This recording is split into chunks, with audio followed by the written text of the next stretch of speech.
तो आप सभी का वेलकम है आपके अपने इस YouTube channel pharma tutorial hub पर। तो इस वीडियो में हम बात करने वाले हैं डायूरेटिक्स के क्लासिफिकेशन के बारे में। कौन डायूरेटिक्स के कौन कौन से क्लासेस हैं और उनके अंदर कौन कौन सी ड्रग आती है और उन ड्रग का हम मैकेनिज्म ऑफ एक्शन देखेंगे, एडवर्स इफेक्ट देखेंगे और उनका थेरेपेटिक यूज देखेंगे। तो ये सारी बातें हम इस वीडियो में करने वाले हैं।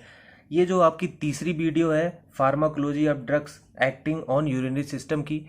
पहली वीडियो में हमने बात की थी जनरल इंटो और कैसे यूरिन का फॉर्मेशन का मैकेनिज्म क्या था, कैसे यूरिन फॉर्म होता है हमारी बॉडी में। दूसरी वीडियो में मैंने बात की थी डायरेटिक्स क्या होता है और उनके क्लासिफिकेशन पे, और उनमें मेनली हमने जो पहला क्लास है उसको कवर किया था ड्रग एक्टिंग अपॉन पीसीटी पे। उसमें कार्बोनिक एनहाइड्रेज इनहिबिटर था, एसिटामोलोलामाइड जो उसका एग्जाम्पल है, तो इसको हमने कवर किया था। इस वीडियो में हम कवर करने वाले हैं लूप डायरेटिक्स को, बेंजोथायोडाइजीन्स को मतलब थायजाइड लाइक डायरेटिक्स, और आपके एल्डोस्टेरोन एंटागोनिस्ट और ऑस्मोटिक डायरेटिक्स। ये सारी बातें हम इस वीडियो में करने वाले हैं। तो वन बाय वन हम सबको देखेंगे, सबके मतलब उनके मैकेनिज्म ऑफ एक्शन को देखेंगे, एडवर्स इफेक्ट को देखेंगे और थेरेपेटिक यूज देखेंगे। तो जो सबसे पहला आपका है, ये जो हमने दोनों वीडियो है मैं उसकी लिंक डिस्क्रिप्शन में दे दूंगा, वहाँ से आप उस वीडियो को देख सकते हैं, जनरल इंट्रो वाली वीडियो और दूसरी वीडियो। तो सबसे पहले जो हमारा है आपका है लूप डायरेटिक्स। लूप डायरेटिक्स क्या होता है आपका, इसको हम हाई सेलिंग डायरेटिक्स बोलते हैं। हाई सेलिंग डायरेटिक्स क्यों बोलते हैं? Because they are highly efficacious and have maximal sodium excretory capacity compare to thiazide and potassium sparing diuretics. जो पोटेशियम स्पेयरिंग डायरेटिक्स हैं और थायजाइड्स हैं उनसे ज़्यादा ये हाईली एफिकेशियस होता है और उनसे ज़्यादा कैपेसिटी होती है इसके पास सोडियम को स्क्रीट आउट करने की। तो इसीलिए ये इसको बोलते हैं हम हाई सेलिंग डायरेटिक्स। अगर हम इसके मैकेनिज्म ऑफ एक्शन की बात करें तो ये आपका मैंने बताया कि ये जो आपका ड्रग आता है ये आता है drug acting upon thick ascending limb of loop of Henle. तो आपका कहाँ आ जाएगा, ये कहाँ पे आउट करेगा, act on thick ascending limb of loop of Henle पे एक्ट करेगा। और ये जो होता है सोडियम पोटेशियम और क्लोराइड को ट्रांसपोर्टर को इनहिबिट कर देता है। और उससे क्या होगा, उससे जैसे ये आपका तीन पार्ट हो गया, आपके लूप ऑफ हेनले हो गया ये पूरा जो ब्लैक बॉक्स में है, और ये आपका इंटरस्टिशियम हो गया ब्लड, और ये आपका ल्यूमेन हो गया जो आपका ये आपका है क्या, सोडियम पोटेशियम क्लोराइड को ट्रांसपोर्टर। इसका क्या होता है, इसका काम जो होता है वो यूरिन से सोडियम को लूप ऑफ हेनले में लाना, और फिर यहाँ से सोडियम मूव अप करके आपके ब्लड में जाएगा, और पोटेशियम यहाँ से आपके ब्लड से किस में आएगा, लूप ऑफ हेनले में। और इसी प्रकार से जो ये Cl है और पोटेशियम है इसको भी कहाँ पे लाता है, यूरिन से आपके लूप ऑफ हेनले में लाएगा। मतलब अगर हम इसको ब्लॉक कर दें, क्या कर देंगे इसको, अगर आप इनहिबिट कर देंगे तो क्या होगा, सोडियम यहाँ से नहीं, यहाँ पे नहीं आएगा, और जो क्लोरीन है पोटेशियम ये भी यहाँ से यहाँ पे मूव नहीं करेगा। अल्टीमेटली यूरिन में सोडियम पोटेशियम और क्लोरीन का जो अमाउंट है वो इंक्रीज हो जाएगा। अल्टीमेटली यूरिन का वॉल्यूम इंक्रीज हो जाएगा, जिससे आपका यूरिन का आउटपुट इंक्रीज हो जाएगा। तो वही काम है आपके डायरेटिक्स का। तो पूरी प्रोसेस जो है वन बाय वन स्टेप आपकी लिखी गई है। ये क्या करता है, increase the excretion of sodium chlorine in urine. ये सोडियम और क्लोरीन जो आपके क्लोराइड सोडियम और क्लोराइड आयन है इनके एक्सक्रीशन को इंक्रीज कर देता है और यूरिन में। और the concentration of sodium potassium and chloride ion in the distal tubule are increase and this inhibit the water reabsorption from the distal tubule.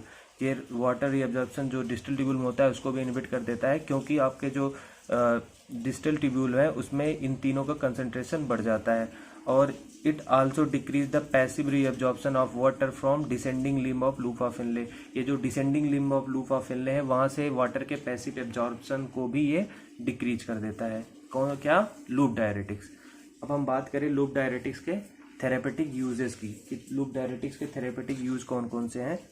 तो जो आपके थेरेपेटिक यूज है लूप डायरेटिक्स का, उसमें जो आपका सबसे पहला है वो आपका है हाइपरटेंशन में इसको यूज करते हैं, एडिमेटियस स्टेट में यूज करते हैं, लाइक एज आपको एक्यूट पल्मोनरी एडिमा में इसको यूज कर सकते हैं, एक oedema associated with heart failure उसमें यूज कर सकते हो आप, और acids associated with hepatic cirrhosis इसमें भी आप यूज कर सकते हो कि इसका फ्यूरोसमाइड लूप डायरेटिक या फ्यूरोसमाइड का जो इसका एग्जांपल है। एडवर्स इफेक्ट की बात करें तो इसको 4 क्लासेस में डिवाइड किया गया है आपका। पहला है जो आपका इलेक्ट्रोलाइट डिस्टर्बेंसेस।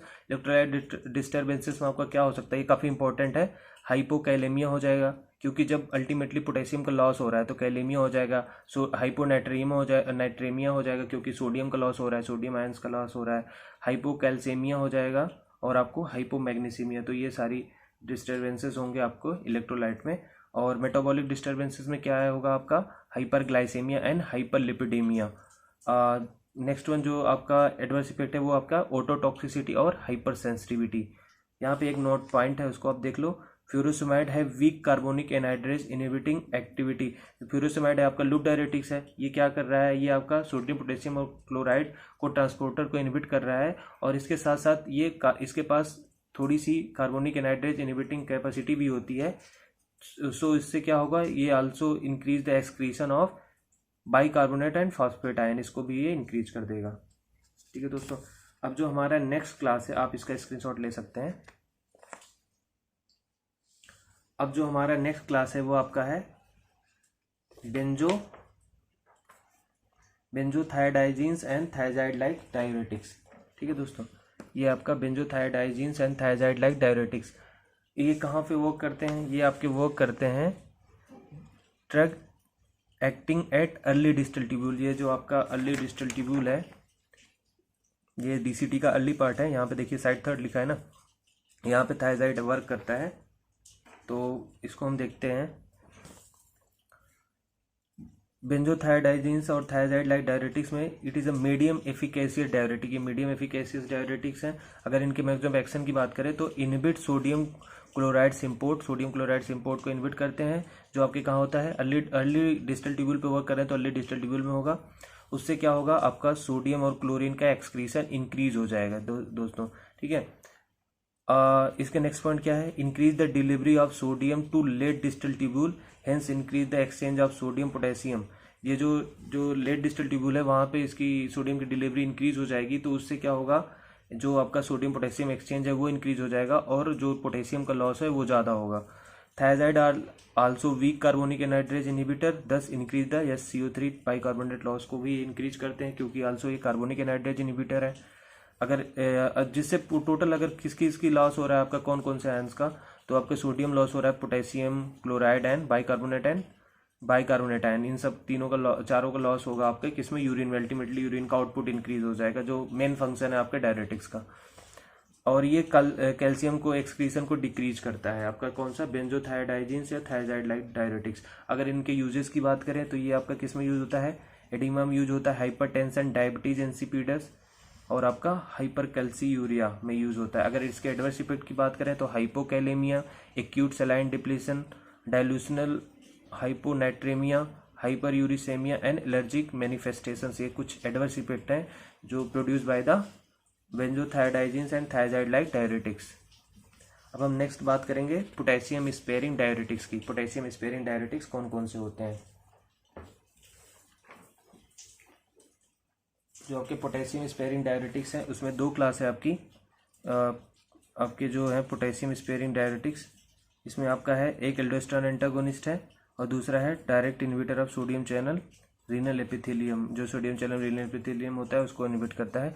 ये जो वर्क करते हैं वो कहाँ वर्क करते हैं, drug acting at late distal tubule और कलेक्टिंग डब पे वर्क करते हैं। इसमें जो आपका पहला है एल्डोस्टेरोन एंटागोनिस्ट है।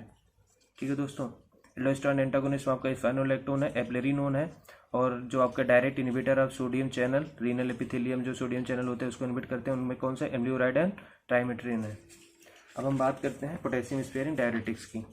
तो पोटेशियम स्पेयरिंग डायरेटिक्स में जो आपका पहला है आपका एल्डोस्टेरोन एंटागोनिस्ट, उसका जो one of the famous example क्या है आपका, स्पाइरोनोलैक्टोन है। स्पाइरोनोलैक्टोन की बात करें तो ये आपका है synthetic steroid and structurally related to aldosterone. ये सिंथेटिक स्टेरॉइड है जो स्ट्रक्चरली रिलेटेड होता है एल्डोस्टेरोन से। Spironolactone competitively block the mineralocorticoid receptor and prevent the formation of aldosterone induced protein, thus net result promote the sodium excretion and potassium retention। जो आपका spironolactone है वो ब्लॉक कर देता है, कम्पिटिटिवली ब्लॉक कर देता है मिनरलोकॉर्टिकॉइड रिसेप्टार को, और उससे क्या होगा, जो आपका AIPS एल्डोस्टेरोन इंड्यूस्ड प्रोटीन्स का फॉर्मेशन है वो नहीं होगा, अल्टीमेटली वो प्रिवेंट हो जाएगा, और अल्टीमेटली आपका क्या होगा, सोडियम एक्सक्रीशन इंक्रीज हो जाएगा, इनहेंस हो जाएगा, और आपका पोटेशियम रिटेंशन होगा। पोटेशियम रिटेंशन हो रहा है इसीलिए आप इसको क्या बोल रहे हैं, पोटेशियम स्पेयरिंग डायरेटिक्स बोल रहे हैं। अगर हम एक्टिव मेटाबोलाइट की बात करें स्पाइरोनोलैक्टोन की, तो वो क्या होता है, कैनरिनोन, काफ़ी फेमस आपका क्वेश्चन है किसी भी मतलब कम्पिटिटिव एग्जाम से रिलेटेड, आपका काफ़ी एग्जाम इंपॉर्टेंट है ये कि एक्टिव मेटाबोलाइट ऑफ स्पाइरोनोलैक्टोन क्या होता है, तो कैनरिनोन होता है। अगर इसके हम यूजेस की बात करें तो ये एडिमा में यूज होता है। एडिमा कौन कौन सी, सीरोटिक और नेफ्रोटिक टाइप का एडिमा में यूज होता है इसका। Potassium sparing diuretic like as spironolactone. Hypertension में यूज होता है, हार्ट फेल्योर में यूज किया जाता है। और प्राइमरी हाइपर एल्डोस्टेरोनिज्म जिसको हम कौन सिंड्रोम बोलते हैं, इसमें भी इसका यूज होता है। एडवर्स इफेक्ट की बात करें तो इसके hyperkalaemia, gynaecomastia, ataxia and epigastric distress. तो ये आपके 4 एडवर्स इफेक्ट हैं जो किसके द्वारा प्रोड्यूस होते हैं, आपके पोटेशियम स्पेरिन डायरेटिक्स के। अब हमारा जो नेक्स्ट क्लास है वो आपका है ऑस्मोटिक डायरेटिक्स। ऑस्मोटिक डायरेटिक्स में जो आपकी ड्रग्स आती हैं वो कौन कौन सी आती हैं, मैनिटॉल आता है, ग्लाइसरॉल होता है और आइसोसॉर्बाइड आता है। और इसमें 1 बाय 1 हम देखेंगे। सबसे पहले हम ज़्यादा स्टडी मैनिटॉल की करते हैं, तो ऑस्मोटिक डायरेटिक्स में जो आपका मैनिटॉल है इसकी बात कर लेते हैं। तो नाइदर मेटाबोलाइज्ड इन बॉडी और नॉन सिग्निफिकेंटली रीएब्जॉर्ब, ना इसका मेटाबोलाइजेशन होता है ना ये रिब्जॉर्ब होती है, मतलब ओरली हम इसको नहीं दे सकते हैं। तो और इसीलिए ये क्या होती है, आपकी फार्माकोलॉजिकली इनर्ट होती है जो आपकी मैनिटॉल होती है। और ये non electrolyte of low molecular weight होता है, इसका नॉन इलेक्ट्रोलाइट और वेरी लो मॉलिकुलर वेट है। और इसके मैकेनिज्म ऑफ एक्शन की बात करें तो साइट ऑफ एक्शन जो होता है लूप ऑफ हेनले होता है, पीसीटी होता है। जब हम 10 to 20% मैनिटॉल का, आपका यहाँ पे यल मिस है, 10 to 20% मैनिटॉल का जब हम एडमिनिस्ट्रेशन करते हैं हमारी बॉडी में आईवी थ्रू इंट्रावेनस, तो क्या होता है, इंक्रीज ऑस्मोलिटी ऑफ प्लाज्मा, ये प्लाज्मा ऑस्मोलिटी को इंक्रीज कर देता है। देन उससे क्या होगा, जो आपका फ्लूड है इंट्रासेलुलर कंपार्टमेंट जो फ्लूड है वो शिफ्ट हो जाएगा एक्स्ट्रा सेलुलर कंपार्टमेंट में, मतलब आईसीसी से जो फ्लूड है वो एक्स्ट्रा सेलुलर कंपार्टमेंट में ईसीसी में मूव करेगा। तो अल्टीमेटली एक्स्ट्रा सेलुलर कंपार्टमेंट जो आपका फ्लूड है वो इंक्रीज हो जाएगा, मतलब उसमें जो वॉल्यूम है इंक्रीज हो जाएगा। तो वही हो रहा है expansion of extracellular compartment fluid volume.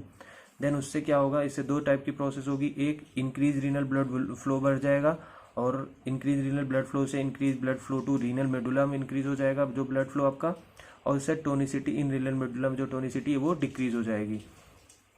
और क्या होगा, आपका जीएफआर को इंक्रीज कर देगा, ग्लोमेरुलर फिल्ट्रेशन रेट को इंक्रीज कर देगा।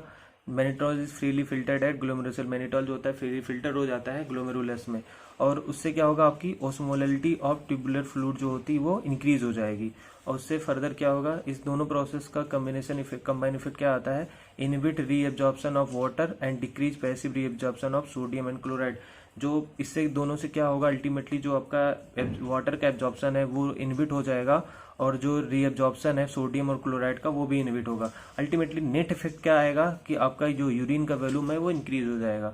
और जब यूरिन वॉल्यूम कैसे इंक्रीज होगा, जब उसमें वाटर का कंटेंट इंक्रीज हो जाएगा और आपके इलेक्ट्रोलाइट का कंटेंट इंक्रीज हो जाएगा, like as sodium, potassium, calcium, magnesium, chloride, ये सारे आयंस इंक्रीज हो जाएंगे, बाइकार्बोनेट एंड फास्फेट आयन।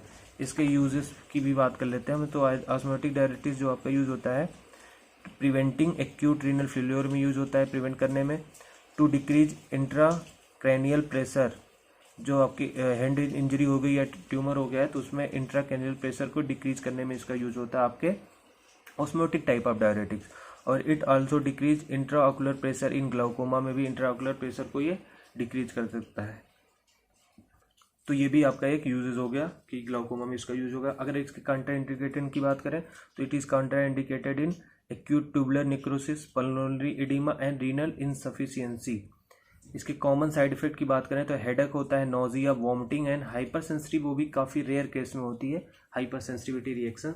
तो ये सारी बातें रही आपके पूरे टोटल डाययूरेटिक्स की। नेक्स्ट लेक्चर में हम बात करेंगे drug use in congestive heart failure के क्लासिफिकेशन की, 1 by 1 हम उनका स्टडी करेंगे। तो आज के लिए बस इतना ही, मिलते हैं अपने नेक्स्ट वीडियो में, तब तक के लिए धन्यवाद दोस्तों।